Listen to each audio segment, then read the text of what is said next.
Muy buenas noches, estimados participantes del curso de circuitos eléctricos.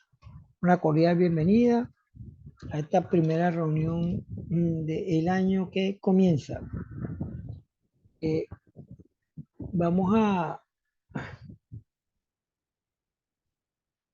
la vez pasada creo que ya habíamos arrancado con la parte de potencia, pero bueno, vamos a revisar otra vez este aspecto. Vamos a utilizar el archivo que ya todos tienen y parte del texto también.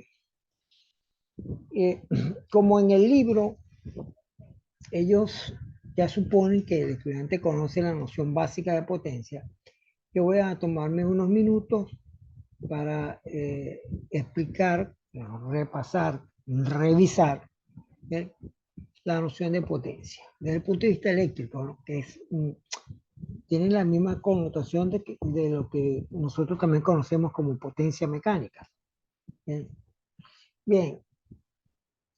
Recordemos que la potencia, desde el punto de vista mecánico, es el trabajo, o sea, por definición, es el trabajo mecánico por unidad de tiempo.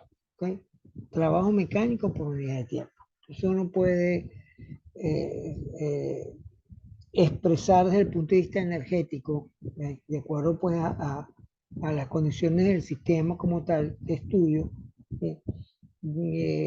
El término de potencia. Yo puedo tener la potencia eléctrica a partir, digamos, de una bomba, ¿sí?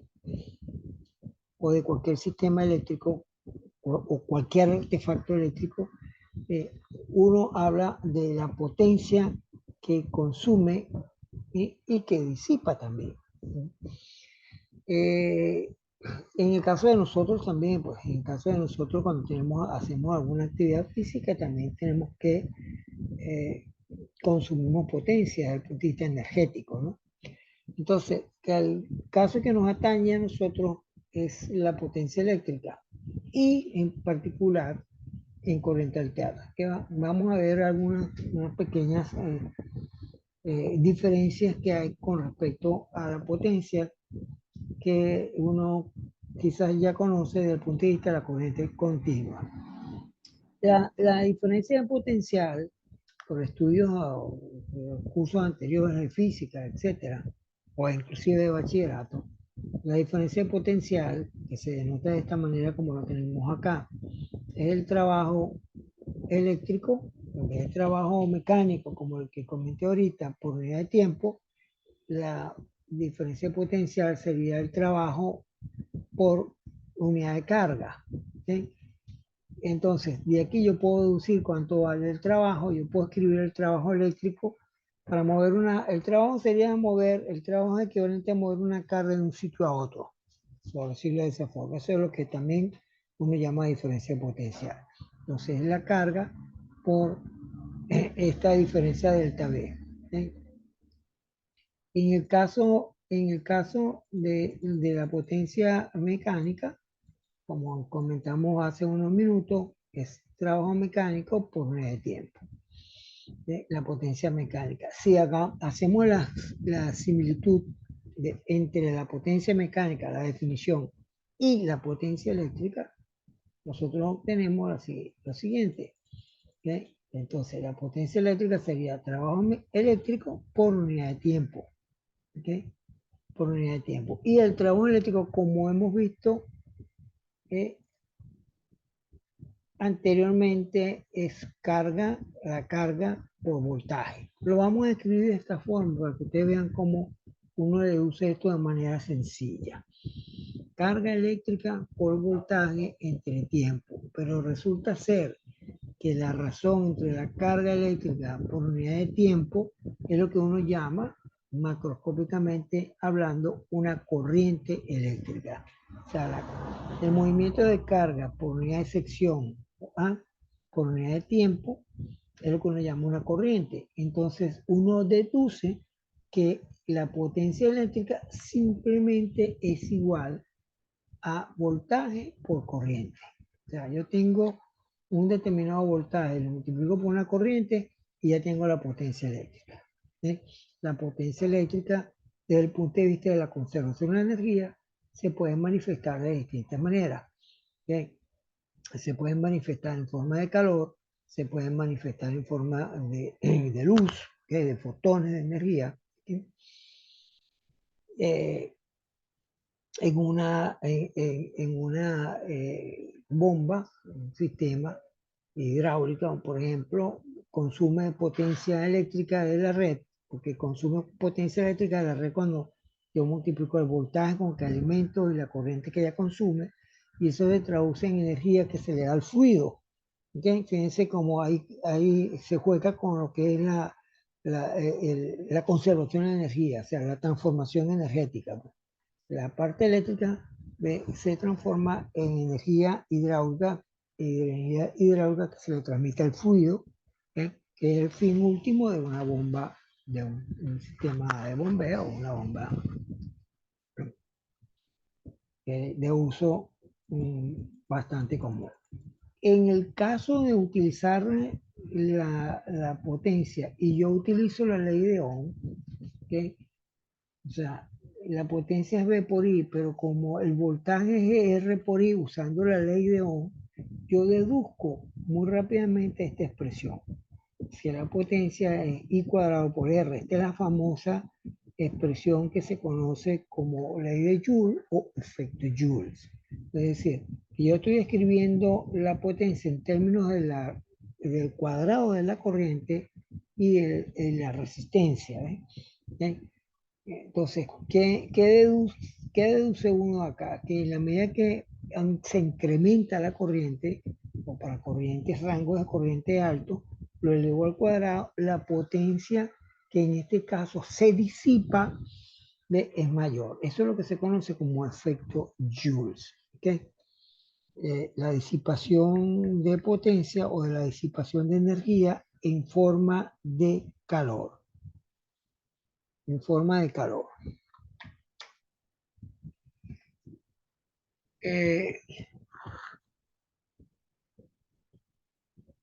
Otra manera de gran interés para nosotros en el análisis del circuito,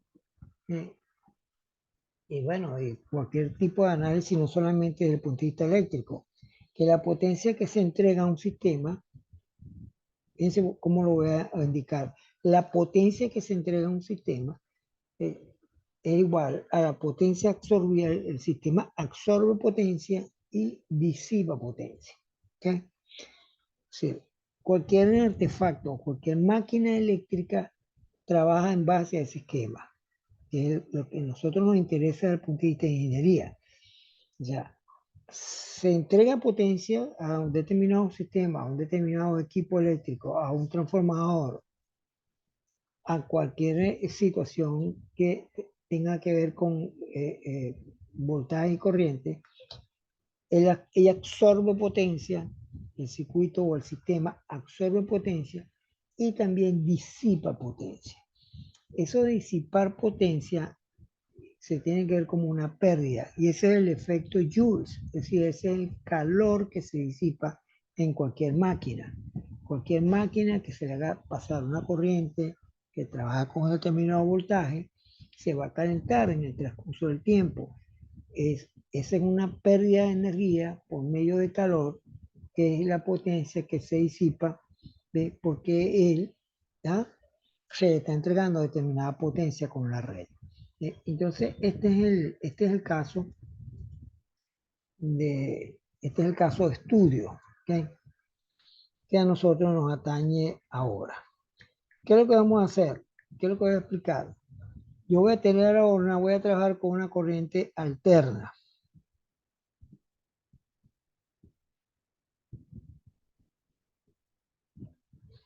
Con una corriente alterna. Sí.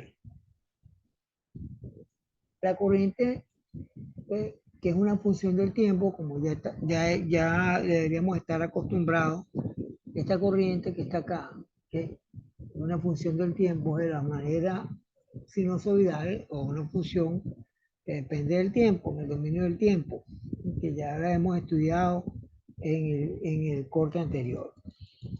Por la definición de potencia, fíjense que yo ahora aquí tomo una barrita arriba porque estoy hablando de funciones que dependen, todas estas funciones dependen del tiempo.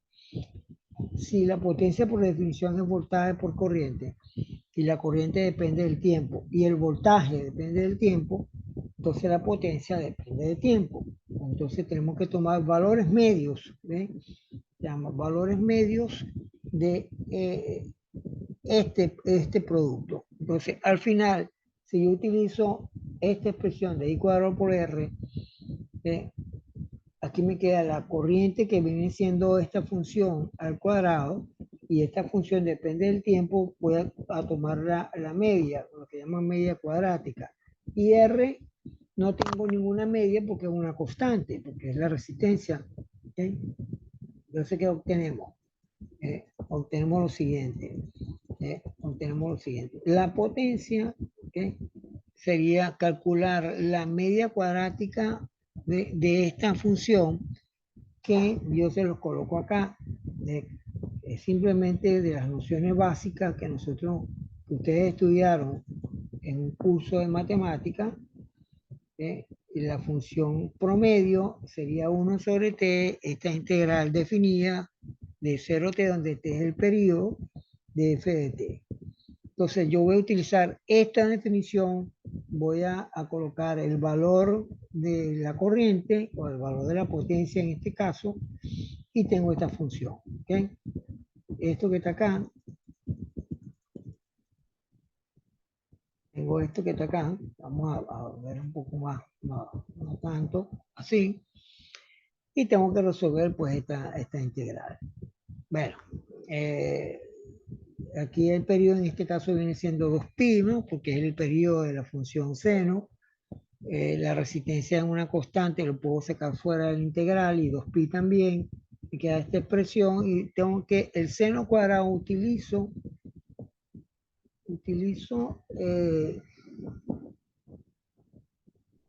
y su cero también lo voy a sacar fuera de la integral, cosa que no lo tengo, no, se me pasó por alto escribirlo acá, aquí está. Yo voy a transformar el seno cuadrado con esta identidad trigonométrica, esta expresión trigonométrica, que es un medio de 1 por el coseno del ángulo doble. Esta suma por la propiedad de las integrales serían dos integrales, una primera integral que es un medio de t, y una segunda integral que sería el coseno. ¿Ven? Aquí lo tengo, ¿ven? Sacando factor común R, 2pi sobre I sub 0, uso este cochetico. ¿Okay? Y me queda la integral de dt, que al evaluarla, de 2pi a 0 sobre 2pi, me queda 2pi. Y esta integral es nula. ¿Ve? Esta integral es nula, la explico. ¿Por qué es nula? Porque la primitiva de la función coseno es el seno. Y el seno evaluado en 2pi es 0, y el seno evaluado en 0 es 0. Por lo tanto, la contribución de esto es nula. Y finalmente me queda ese, es R, y su 0 cuadrado sobre 2. Esa sería la potencia media cuando pasa una corriente de esta forma en el dominio del tiempo. Bueno, esta expresión que hemos obtenido, acá, el R y su 0 cuadrado, desde el punto de vista matemático, tiene el efecto físico por efecto Joule igual. O sea, yo no voy a distinguir entre el efecto calórico, por decirlo, el efecto físico de una corriente continua y una corriente alterna. Físicamente es el mismo asunto. En ambos casos se disipa energía, se disipa calor, que es lo que conocemos como efecto Joule. Entonces, nosotros lo que vamos a hacer es igualar el caso de la corriente continua, que es I cuadrado por R, lo igualo al caso de lo que hemos deducido ahora. ¿Okay? Lo que hemos deducido ahora, que es la potencia en corriente alterna.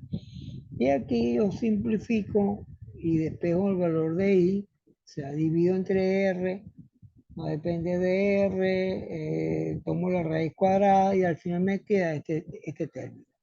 O sea, la corriente la corriente sería el valor de la amplitud de la corriente entre raíz de 2.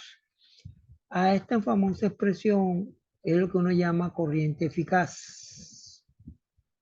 Ya vamos a indicar eso, corriente eficaz. Para el voltaje se hace un análisis de razonamiento análogo y obtengo un voltaje eficaz que sería el voltaje de amplitud entre raíz y 2. Este valor es lo que miden los instrumentos de medición en corriente alterna. En corriente alterna, un amperímetro te va a medir, mide el valor que te indica en la pantalla, ya sea analógica o digital, él calcula, pues, por decirlo de esa manera, la amplitud de la onda y la divide entre raíz 2, y eso es lo que llamamos valor eficaz, o sea, o la corriente eficaz, y en el caso del voltaje, exactamente igual, ¿ok? Exactamente igual. El voltaje, lo eficaz sería la amplitud de la onda entre raíz y 2, que ya sabemos cómo es la onda. Y aquí tengo una pequeña gráfica. Aquí tengo los dos, tanto voltaje como tensión, y el promedio de lo que hemos explicado ahorita es lo que yo tengo acá en la gráfica. Voy a pasar un momentico el texto. Voy a pasar el texto. Y esto es más o menos lo que expliqué yo ahorita, que hay algunos detalles que yo solo indiqué, cosa que no está aquí en el libro, pero bueno, ya lo hemos explicado.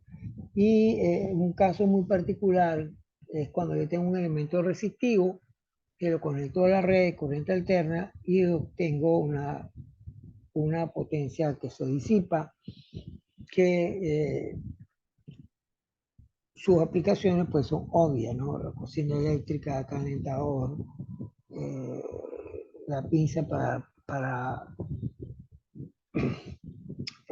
plancharse el cabello. Bueno, hay un sinfín de aplicaciones donde uno va a obtener esto. A esta potencia, fíjense lo que pasa en un ciclo.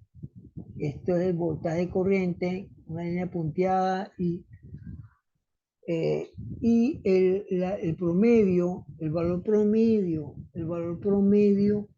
¿ve? Viene siendo este, y yo tengo una potencia real. Ya la vamos a aplicar, una potencia real. Fíjense que es las áreas estas que están en gris, no tengo valores negativos, sino simplemente estrictamente positivos. Bueno, porque hemos elevado a la corriente al cuadrado, etcétera, esos detalles. En este caso, ahorita vamos a aplicar entonces con el triángulo de potencia. ¿Ve? Voy a aplicar con el triángulo de potencia. Y aquí lo tengo. ¿Qué pasa con el triángulo de potencia?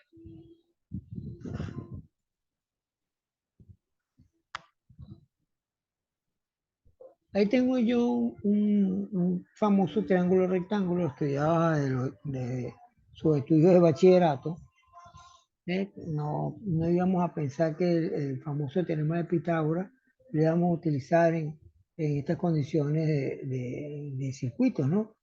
Y de la utilidad que tiene esto, ya vamos a ir en la medida que estemos avanzando, la utilidad de esto. Yo tengo en rojo la potencia que le voy a escribir en función de este ángulo. Este cateto es el cateto adyacente.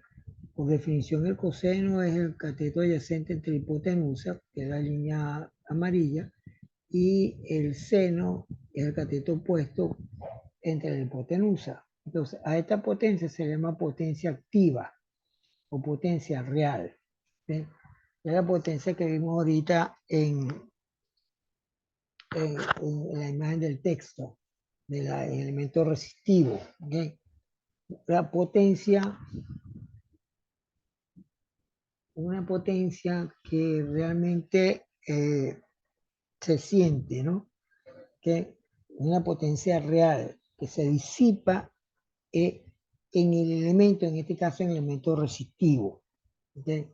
Cuando yo tengo una lámpara incandescente, que tengo un filamento de tungsteno, que es una resistencia, yo tengo una potencia disipada, una potencia real cuando se hace pasar la corriente, porque se calienta y hay, aparte del efecto de luz, de los fotones de luz, también se calienta el bulbo.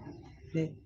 En la cocina eléctrica igual, en el secador de cabello igual, en el calentador de agua igual, bueno, todo ejemplo. Eso es lo que uno llama potencia activa. ¿Okay? Y se denota con P, ¿no? El producto de Vapori, vamos a ver quién está en la, quién está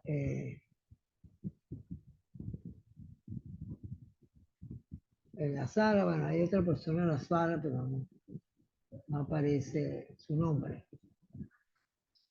Si puede, el que está en la sala, indicar si está viendo el compartir de pantalla, porque no lo había preguntado antes, porque no lo Sí, tenía. profesor, sí, estoy viendo la Ah, ok. pantalla. Ve la pantalla y también estás escuchando el audio. Por Ok. acá, perdón, por acá yo entré Paredes.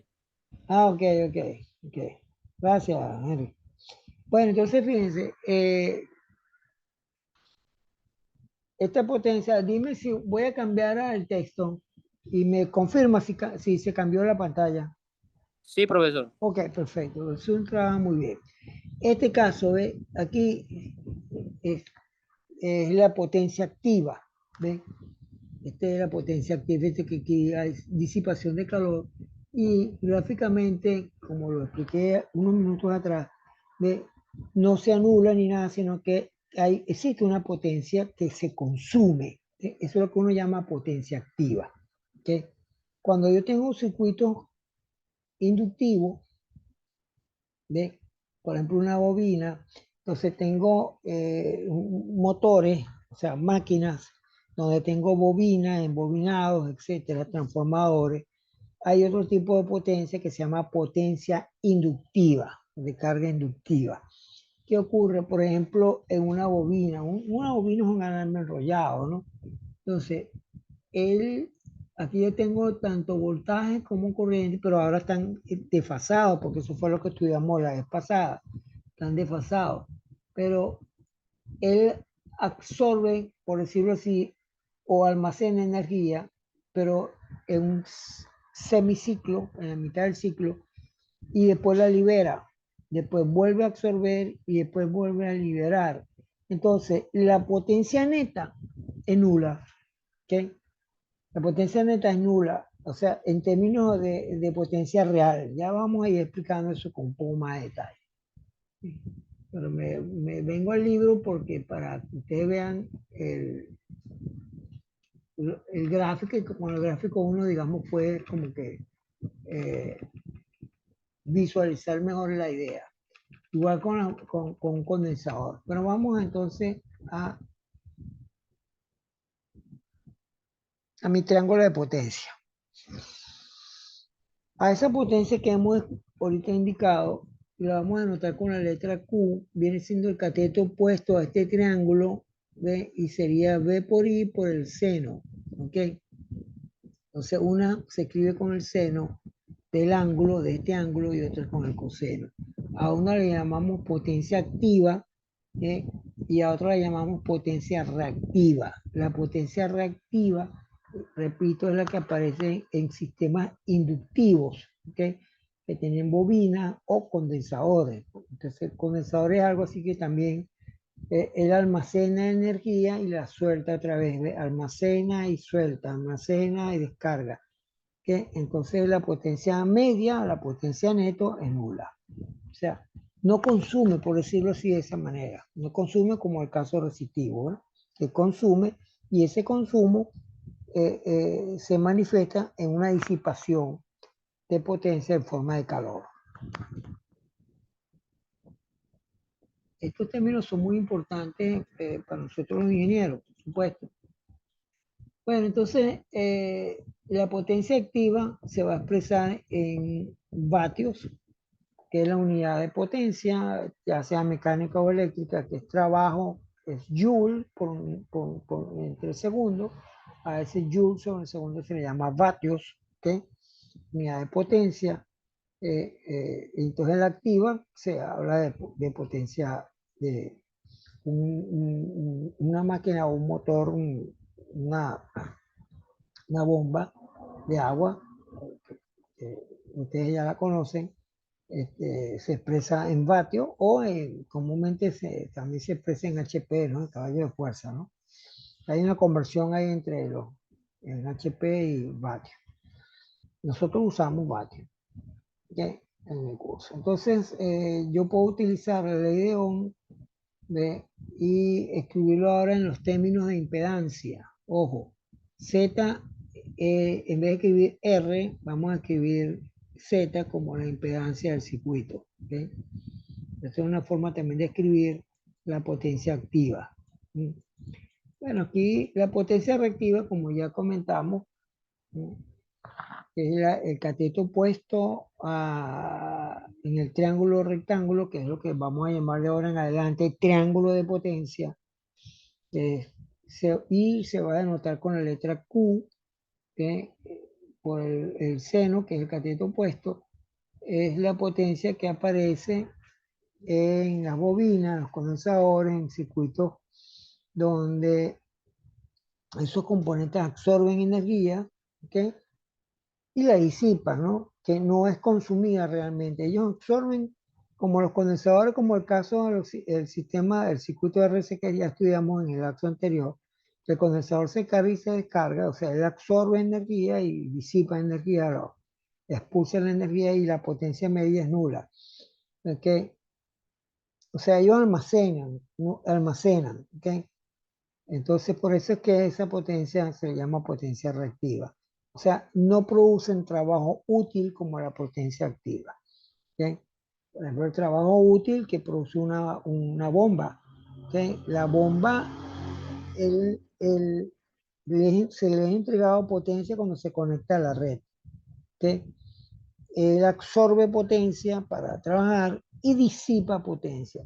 Pero absorbe potencia, disipa porque la bomba se calienta. ¿Bien? Ustedes la tocan y a cabo de cierto tiempo, entonces está diseñada de tal forma de que disipe calor, etc. Pero es inevitable, se va a calentar. Y hay una transformación de energía, cuando él absorbe energía, él transforma esa energía eléctrica, la transforma en energía hidráulica, o sea, le da energía al fluido que expulsa, ¿okay?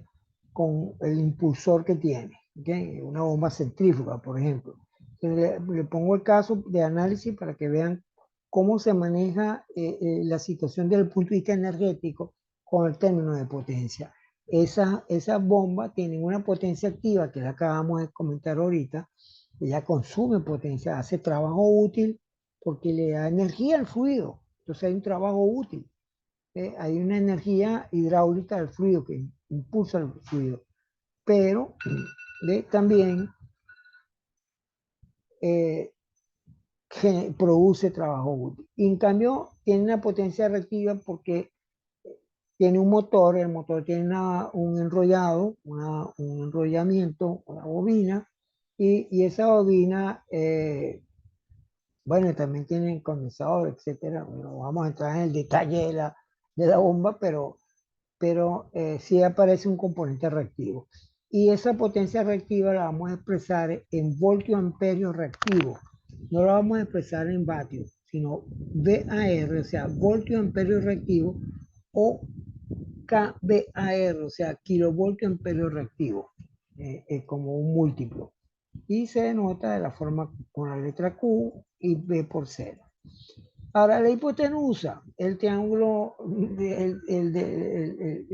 el triángulo rectángulo de la famoso teorema de Pitágoras, que ustedes que lo estudiaron en bachillerato, no se iban a imaginar verlo ahorita en análisis de circuito otra vez, ¿no? Sería la hipotenusa, la vamos a denotar con la letra S, es la raíz cuadrada de los catetos, hablando en esos términos. Hacen estas operaciones porque es la potencia activa, la potencia reactiva. Sacan factor común V por I, me queda el coseno cuadrado, seno cuadrado, que es una entidad fundamental que vale 1, y finalmente la potencia S, que la vamos a llamar potencia aparente, es igual a B por I. ¿Okay? Es igual al producto de B por I, que es lo que hicimos hace ratico. Explicamos unos momentos atrás.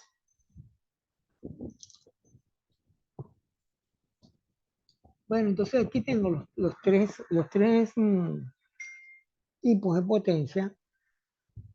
Los tres tipos de potencia.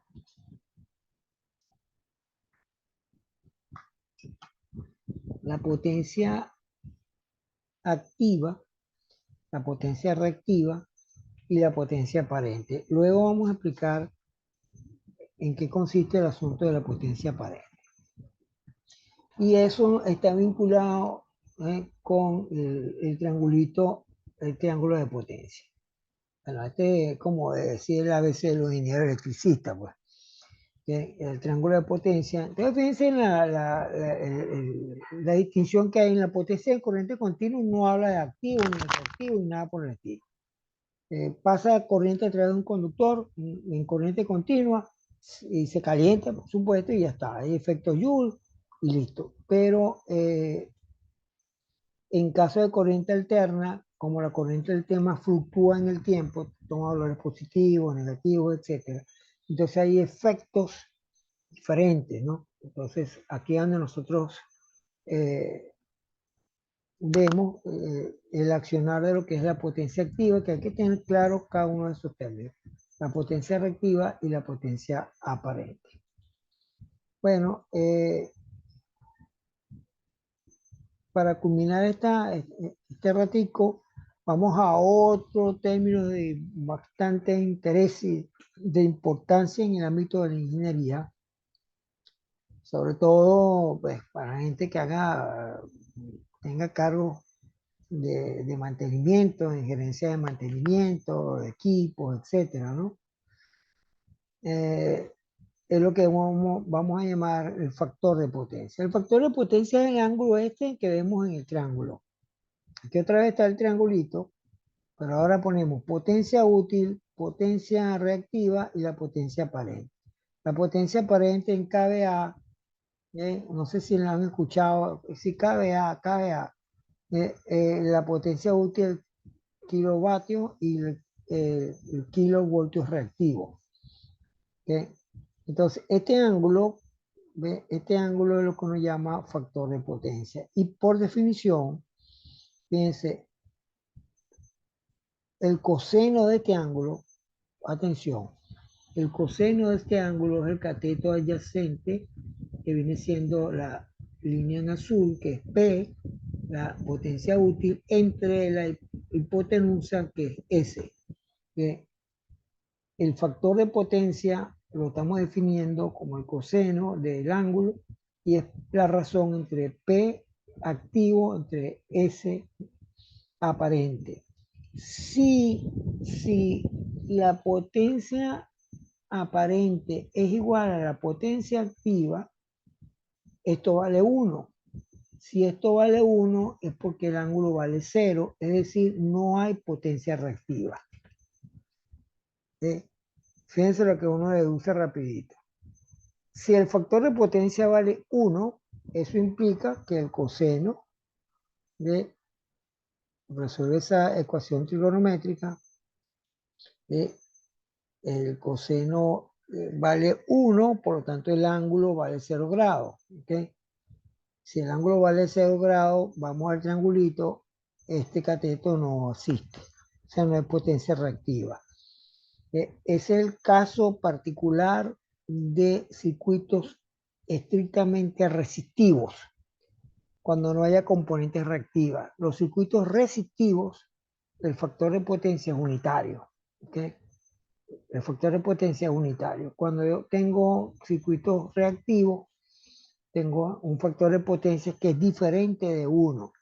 Entonces, ¿en qué se traduce esa información? Esa información se va a traducir en las tarifas de energía eléctrica residencial e industrial. Eso lo vamos a ver en la próxima reunión porque ya el tiempo se nos va a agotar porque tenemos solamente 40 minutos en Zoom. Creo que está el compañero. Bueno, la reunión se grabará, por supuesto. Vamos a hacer otra reunión, no la próxima semana, esta misma semana. Yo les digo, el sábado bien, voy a colocar la evaluación respectiva la próxima semana. Vamos a apurarnos para salir de esto rápido. Y no, yo tuve algunos inconvenientes en diciembre porque estoy estudiando, entonces no pude hacer las correcciones respectivas en el momento. Y ahorita pues vamos a tratar de ya la semana 14 y la semana 16 ya con eso terminamos.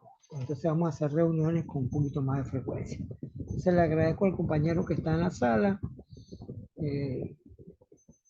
y nos vemos en la próxima reunión. Yo les diré, se lo publicaré por el grupo y por la Profe, plataforma. una pregunta. Dime rapidito porque ya no va, ya se va a cerrar. Profe, estas clases quedan grabadas, ¿cierto? Sí, señor, ya lo voy a poner a grabar, ya lo voy a poner a grabar y la coloco la grabo y la coloco en el canal de YouTube, yo la coloco en la plataforma y en el grupo de Team. No te preocupes, ¿ok? Listo, profesor. Dentro de 40 minutos ya está la clase grabada. Bueno, saludos pues, feliz noche.